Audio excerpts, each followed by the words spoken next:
This is the, like you mentioned, where really you've got to focus on, because it's that top 12 cutoff where people are going to be focused on. Oh, they got to be careful here not to run each other too hard. It's going to be a potential to cut back underneath, but single file once again for Mihai Neg as he now slots in behind. Nathan Maximum allows Nemchek and Braun to close the margin. Angelo Michel, again, the first driver on the outside looking in right now in 13th position. This, though, they'll look slightly further back at those just trying to hold on to the train, as Franek Sikorsky in 18th spot, directly behind Ian Pfeiffer. Oh, a little bit of leaning on one another as they try and slide to the left in towards that opening corner change for the lead. But in that battle for 12th, you don't want to see this much fighting, because it will just cost them time and bring those behind into the fight. Because you see there is quite a big gap, 2 seconds back to Hassan Gellert, but they're side by side again for the lead, Arjuna. I think every opportunity you get to go for the move to take the lead, both of these drivers are going to take. There's no more holding back. Well, we've got a 30-minute final. You'd expect that there's going to be a bit more fighting there. The SuckerPunch car going to really lean on the SECA machine.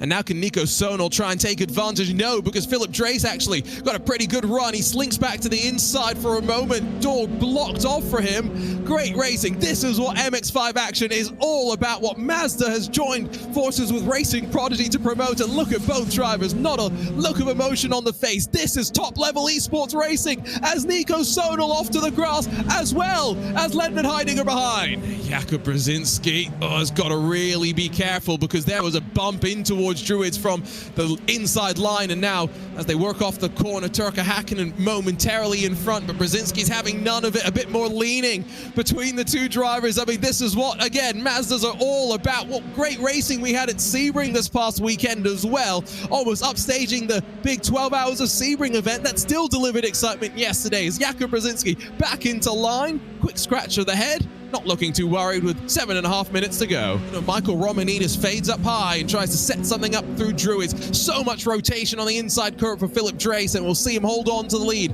as they come up towards that Turn 2 complex once more. Nico Sonal, bumper to the back of Romanidis' SuckerPunch entry, who did shove the SECA machine through the corner. Now defensive for Drace on the run up in towards Sheen Curve, just Sterling's, and then Clearways to run after this. 2 more braking zones, if you can even really call this one that. Romanidis sends it and slides his car around. He'll hang on to a spot inside of the top 3 as well.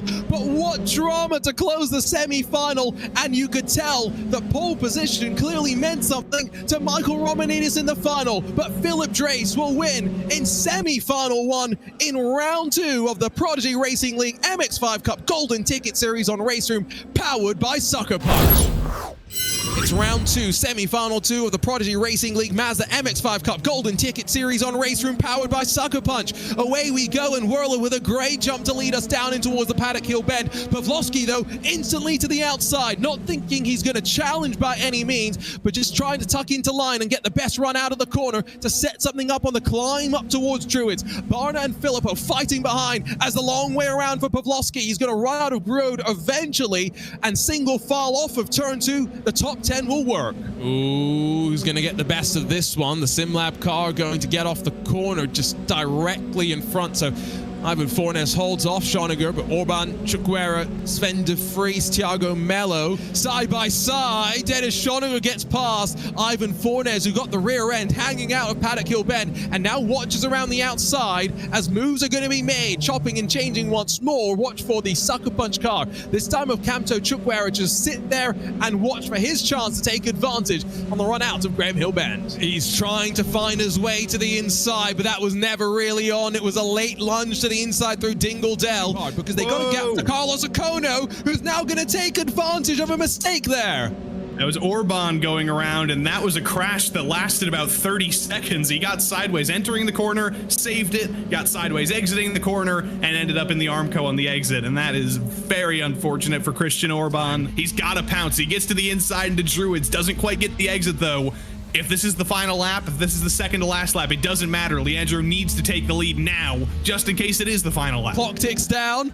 It's not quite struck zero. We're going to get one more lap here. Here comes the challenge to the outside from Leandro Whirler. Tries to switch back underneath in the Asetek Simsport car, but not able to get to the inside. Now, the Into the Breach car is going to have to give the inside line here. He won't have the chance to cover it off. So onto the brakes through Druids. It's the chance for some more door-to-door contact, for some leaning for Whirler to get back to the lead, but still side by side into Graham Hill Bend. Final lap of this one. Pavlovsky forced down into second, but that might not be a terrible thing. He's going to get a better run at a Surtees here. He's forced out wide onto the curb, onto the grass, but he's going to have a fantastic run in the draft here if the doors open coming into Hawthorns. Just now got to get through Sterling. This is where some lunges were made in semi-final one. Not going to be made this time around.